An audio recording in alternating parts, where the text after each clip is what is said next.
They thought it was just another dusty, forgotten locker, piled high with broken furniture and boxes nobody wanted.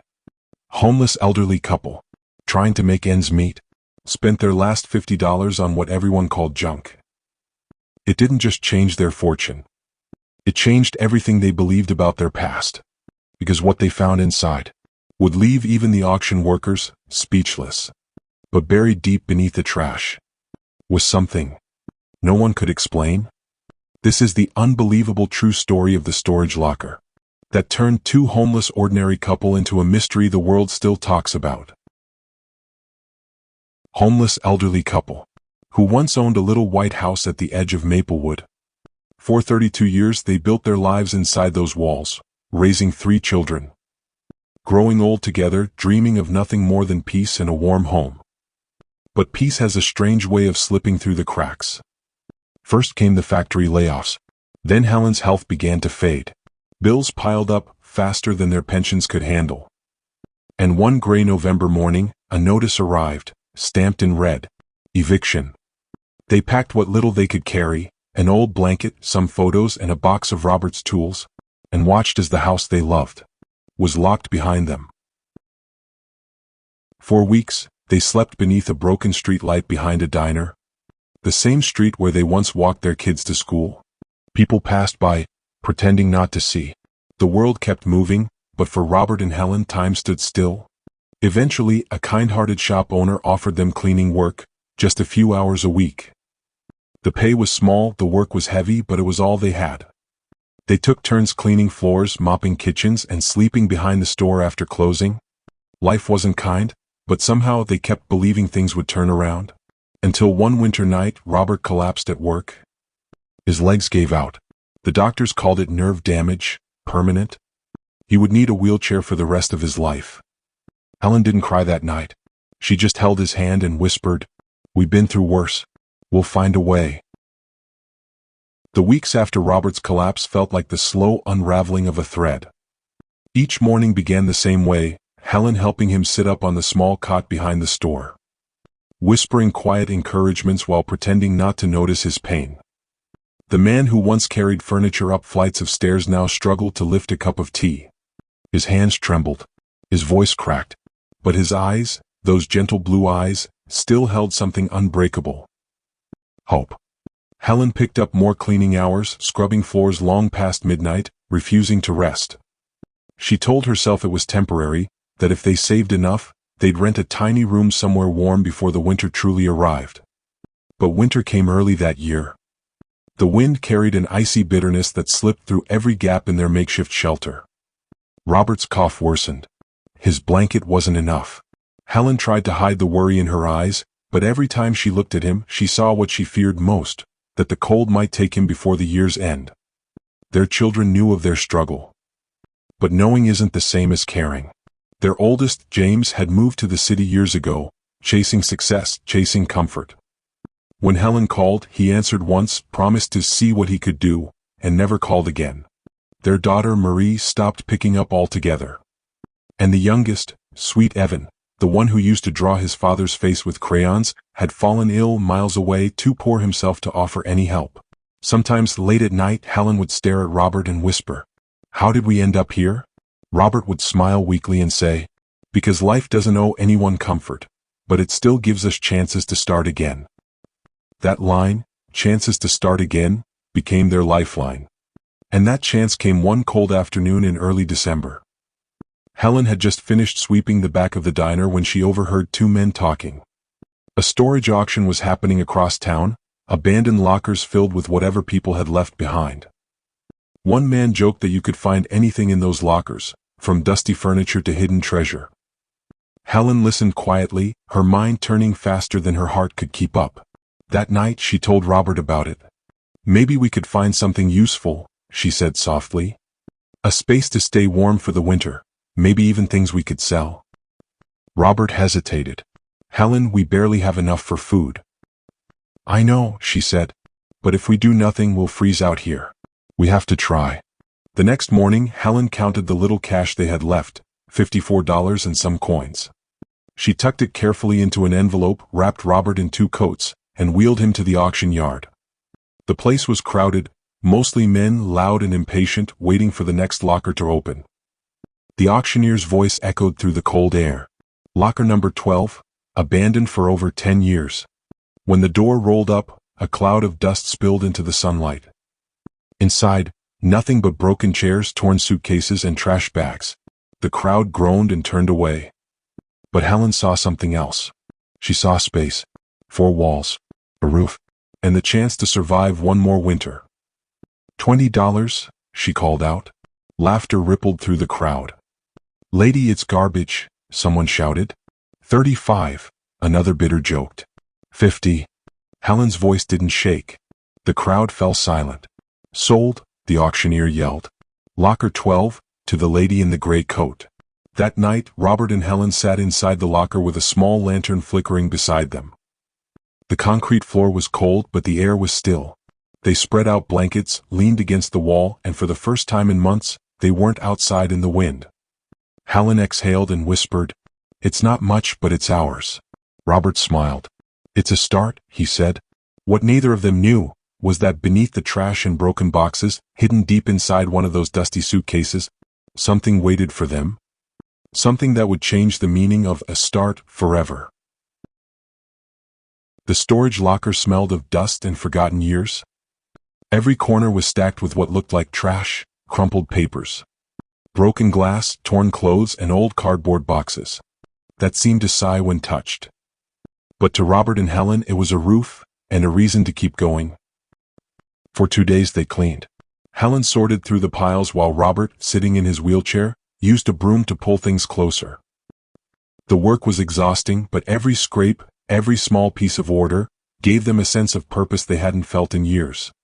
"It's funny," Helen said one morning, brushing dust off her coat. "People call this trash, but I see pieces of someone's life." Robert smiled faintly. "Maybe that's what we are now, pieces of a story no one remembers." The way he said it made Helen pause. She looked at him, her heart aching with both love and grief. On the 3rd night, the temperature dropped below freezing. Helen wrapped Robert in 2 blankets and went through one last pile of boxes near the back wall. Most were filled with old newspapers and broken dishes, nothing worth keeping. But one box stood out.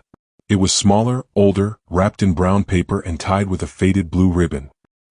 The tape had long worn away, but the handwriting on the side was still visible. "Do not throw away." Helen hesitated. "Robert," she whispered, "come look at this." He wheeled closer, his hands trembling as he brushed the dust from the lid. "Do not throw away," he repeated softly. "Now that's interesting." Helen slowly untied the ribbon and lifted the lid. Inside were dozens of envelopes, yellowed with age, each sealed carefully. On top of them lay a leather-bound notebook, its pages stiff and fragile, She opened the first page and gasped. It was filled with names, numbers, and addresses, all written in neat cursive handwriting. At the bottom of the page was a faded signature, Jonathan Myers. Her breath caught. "Robert, that's your father's name." Robert stared at her in disbelief. "It can't be," he said. "My father died when I was 10. Everything from his old house was sold after the fire." They opened one envelope. Inside was a photograph, a black and white picture of a young man standing beside a car, smiling proudly. Behind him a sign read, Maplewood Furniture Company, established 1952. Robert's eyes widened. That's the shop my father worked at." Helen whispered, "Then this locker could have been his?" They continued sorting through the box, uncovering letters written between Robert's parents, love notes, receipts, and even birth records 9. Each envelope seemed to carry a piece of their forgotten family history. But at the very bottom of the box, something else waited. A small metal case, heavy and locked shut. Helen tried to open it, but it wouldn't budge. The lock was rusted and old, but Robert's hands remembered the motion of a lifetime spent fixing things. He took a screwdriver from the corner, pried it gently, and with a sharp click, the case opened. Inside was a small velvet pouch and a folded piece of paper. Helen's fingers shook as she opened the note. The handwriting read, "To my son Robert, if you ever find this, it means you've found your way home. Everything I owned, everything I saved belongs to you. The truth was never lost, only waiting." Helen covered her mouth. "Robert, his eyes filled with tears. I don't understand. He reached for the velvet pouch and opened it. Inside was a gold pocket watch, perfectly preserved, engraved with the initials JM. When he pressed the side, it clicked open, revealing a photograph inside. A young boy no older than 10, Robert himself. The tears that followed weren't just sadness. They were release. Decades of struggle, of feeling forgotten and unloved, all unraveled in that moment. He never stopped looking for you, Helen whispered. All these years, your father must have rented this locker before he passed. Robert closed his eyes. And we thought it was trash. That night they sat together, reading through every letter until dawn. Some told stories of love and loss, others of promises unfulfilled, but all of them painted a picture of a family that never truly disappeared. Word spread quickly among the auction community. The story of the elderly couple who bought a trash locker and found their lost family's past soon reached the local news. Donations poured in, blankets, food, even a wheelchair ramp from a kind stranger. One reporter asked Helen what she felt when she opened that box. She smiled faintly and said, "It wasn't gold or money we found. It was a reminder that even when the world forgets you, love has its own way of finding its way back." That winter, Robert and Helen didn't just survive. They were given back a piece of their story, proof that sometimes what the world calls trash might just be the treasure your heart has been waiting for all along. Morning light spilled into the storage locker, painting golden lines across the concrete floor. For the first time in months, Helen and Robert weren't shivering awake from the cold, they were awake from something else. Something they hadn't felt in years. The night before, they had uncovered what no one expected, a box filled with Robert's family history, letters from his late father, photos, and a pocket watch that somehow survived decades of dust and neglect. It was as if the past had waited silently for this very moment, for Robert to find it again. Helen sat beside him, holding one of the letters to her chest. "He left this for you," she said softly. "He never gave up." Robert nodded, his eyes glistening. "He saved all this, just to make sure I'd find it someday."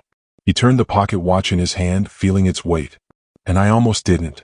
By noon, word had spread. One of the auction regulars, a man named Charlie Weston, had seen Helen crying over the box and asked what was wrong. When she told him the story, he didn't laugh or walk away. He pulled out his phone and recorded it. Within hours, the video reached thousands online. "Elderly couple buys trash locker, finds family heirlooms," the headline read. People began commenting, offering help, sharing their own stories of loss and hope. It was as if Robert and Helen's pain had become a mirror for something much larger, something everyone could feel. The next morning, a news van arrived at the auction lot. The reporter, a young woman with kind eyes, knelt beside Robert's wheelchair and asked, "Mr. Myers, how does it feel to find something so personal after so many years?" Robert paused, staring at the old metal door of the locker. "You know," he said slowly, "people walk past things every day, people, stories, memories, thinking they're worthless. We were part of that forgotten pile. But all it takes is one chance, one look deeper, and you realize nothing is ever truly lost." The reporter smiled. "Do you believe in miracles, Mr. Myers?" He looked at Helen, his voice quiet but sure. "I do now." The story aired that evening across local TV stations. Donations began flooding in, coats, blankets, even an electric wheelchair. A local cafe offered them free breakfast for life. And a retired landlord called, offering a small one-bedroom apartment, rent-free, until they could stand on their feet again. When Helen heard the news, she cried so hard she could barely speak. "We were ready to give up," she said. "And now strangers are saving us." Robert chuckled, his eyes watery. "Maybe not strangers," he said. "Maybe family we just hadn't met yet." The following week, as they packed what little they owned, Helen carefully folded each letter from the box, wrapping them in a scarf she used to wear in better days. She placed the pocket watch on top, closed the lid, and whispered, "We'll keep you close, Jonathan." When they moved into their new apartment, Helen placed the box on a small wooden table beside their bed. She called it their second chance. Robert's health didn't fully recover, the damage to his legs was permanent, but something in him came back to life. He began fixing small appliances for neighbors, refusing any payment. "Just helping out," he'd say. Helen joined a local charity kitchen, cooking warm meals for the homeless. She'd often pause when serving and smile quietly to herself, remembering the nights they went hungry behind the diner. It became her mission to make sure no one else felt that forgotten. Months passed. Winter turned to spring. The story of this storage locker couple became one of those viral tales people shared when they needed to believe the world still had good in it.